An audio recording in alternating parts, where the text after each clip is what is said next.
Welcome to the future. $80 million of the latest high-tech rides and entertainment. I tell you what, they got their money's worth because I, for one, am having a ball. In fact, I think I'm going to go around just one more time. Excuse me for a bit. I'll be back.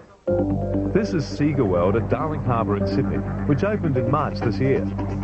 The only way to describe this place is a high-tech amusement park, taking all today's latest technology and putting it together in one building. But what a building. All on one level, it covers over 10,000 square metres and takes up a huge chunk of land between the harbour and Sydney's central business district. How would you describe Sega World? It's an indoor family theme park and we have 6 major attractions and over 150 games and rides. Now, a lot of what we see around us looks quite familiar with roller coasters and things like that. Yeah. What makes Sega World different? All of our rides are interactive. We've taken elements from yesteryear and the latest in audiovisual technology and combined them to make a great, unique experience. Yeah. The ride that I'm on now is called Ghost Hunters, and it combines a roller coaster ride with a very realistic video game and some quite unusual special effects. You might think that a place like this is aimed mainly at kids, but judging by the crowds coming in here, it seems all ages are fascinated by the many rides and attractions. There's a simple theme that guides visitors through Sega World. It's a theme of time. Now, you begin here in the Sega World Time Tunnel, then you move off from the past to the present, and finally off to the future.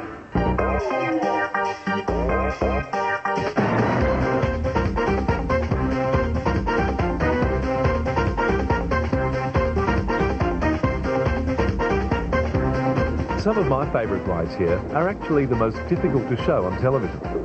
One of them is this virtual reality ride called VR1, where the player is totally taken into an artificial world, where what you see isn't really there at all.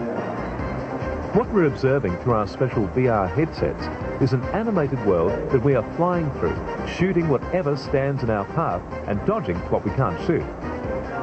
For anyone watching, though, we just look weird. Another of my favourites is the Mad Bazooka ride, which combines non-contact dodging cars with a shooting gallery.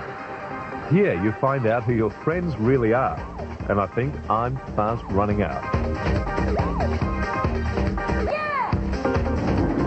What did you guys think of the ride? That was great. It was great. Yeah? I don't think we put out too many fires.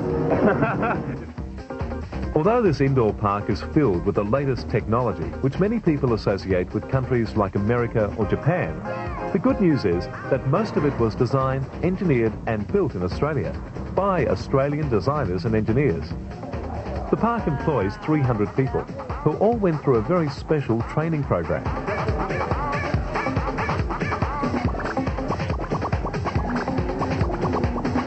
We went through heaps of training, just working with the customers and safety training, because we, a lot of the, especially I'm a rides operator, so we have to operate all the rides as well as welcoming in the customers and, having a good attitude towards them. Amongst all this futuristic technology, it's nice to think that they haven't forgotten the fun and games of the past. Remember Space Invaders? Oh, it's never this bad, though.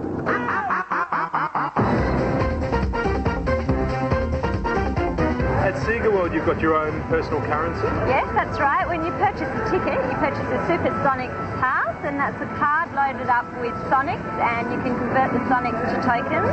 Each ride then deducts the Sonics from the card.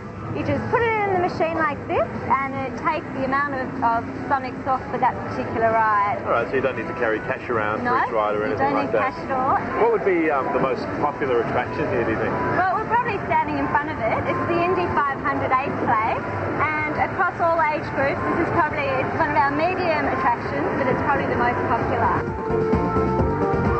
Sega World is part of a big redevelopment of Sydney's Darling Harbour, which only 14 years ago was a rundown collection of old warehouses and dockyards. Now, with over $1 billion worth of new attractions, including the gigantic IMAX theatre, Darling Harbour is positioned to be a big attraction to the millions of people who will be drawn to Sydney for the 2000 Olympics.